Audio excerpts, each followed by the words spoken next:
നമസ്കാരം. ഞാൻ സജി തുരുത്തിക്കുന്നേൽ, ശിവസേന എറണാകുളം ജില്ലാ പ്രസിഡന്റാണ്. കല്ലൂർ സംസ്ഥാന ലീഡർഷിപ്പ് ഇരിക്കുന്നു. 2024 ലോക്സഭാ തെരഞ്ഞെടുപ്പ് 4ാം ഘട്ടം പൂർത്തിയായി.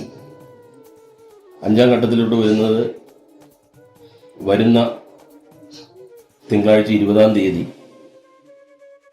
മഹാരാഷ്ട്രയെ സംബന്ധിച്ച് ശിവസേന ഉദ്ധവ് ബാലസാഹബ് താക്കറെ നയിക്കുന്ന പാർട്ടിയുടെ സ്ഥാനാർത്ഥികളായി നിൽക്കുന്ന കല്യാൺ ലോക്സഭാ മണ്ഡലത്തിലെ ശ്രീമതി വൈശാലി ദാരേക്കർ റാണയെ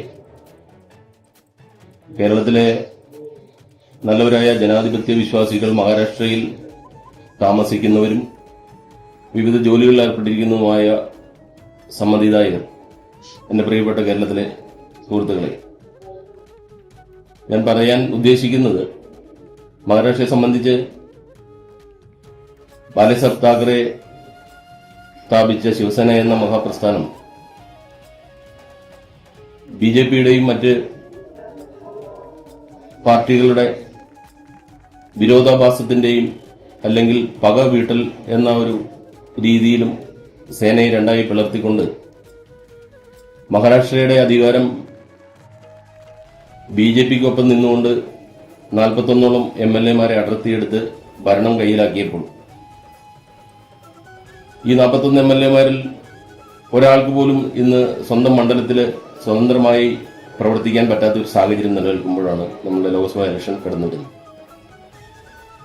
അപ്പോൾ ഈ പണാധിപത്യത്തിന്റെ മാത്രം അധികാരം വെച്ചുകൊണ്ട് ഈ ഇലക്ഷനെ നേരിടാൻ മഹാരാഷ്ട്രയിൽ പ്രത്യേകിച്ചും ബിജെപിക്ക് പറ്റില്ല എന്ന ബോധ്യത്തോടു കൂടി വരുന്ന ഒരു സാഹചര്യമാണ് ഇപ്പോൾ ഉള്ളത്. നമ്മൾ ഇന്ത്യക്ക് വേണ്ടിയും ഇന്ത്യയുടെ ജനാധിപത്യത്തിനു വേണ്ടി പൊരുതുന്ന ഈ ഒരു അവസരം കല്യാൺ ലോക്സഭാ മണ്ഡലത്തിലെ ഉദ്ധവ് ബാലസാഹബ് താക്കറെ നയിക്കുന്ന ശിവസേനയുടെ സ്ഥാനാർത്ഥിയായ ശ്രീമതി വൈശാലി ദാരേക്കർ റാണയെ തീപ്പന്തം അടയാളത്തിൽ നമ്മളുടെ വോട്ടുകൾ രേഖപ്പെടുത്തി വിജയിപ്പിക്കണമെന്നുള്ളൊരു അഭ്യർത്ഥന ഞാൻ പറയുകയാണ്.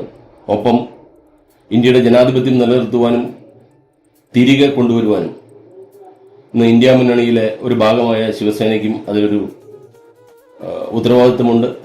ആ ഉത്തരവാദിത്വത്തിന്റെ ദിവസമാണ് വരാൻ പോകുന്ന തിങ്കളാഴ്ച 20-ാം തീയതി നമ്മുടെ ഈ ഇലക്ഷൻ നടക്കുന്നത്.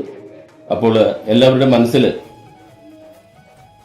ഇന്ത്യക്ക് വേണ്ടി തന്നെയാണ് ഈ നമ്മുടെ വോട്ടവകാശം ഉപയോഗിക്കുന്നത് എന്നുള്ള ധാരണയോടുകൂടി നമ്മുടെ സ്ഥാനാർത്ഥിയെ ശ്രീമതി വൈശാലി ദാരേക്കറെ തീപ്പന്തം അടയാളത്തിൽ വോട്ടുകൾ നൽകി വിജയിപ്പിക്കണമെന്ന് അഭ്യർത്ഥിക്കുകയാണ്. ജയ് മഹാരാഷ്ട്ര, ജയ് കേരളം.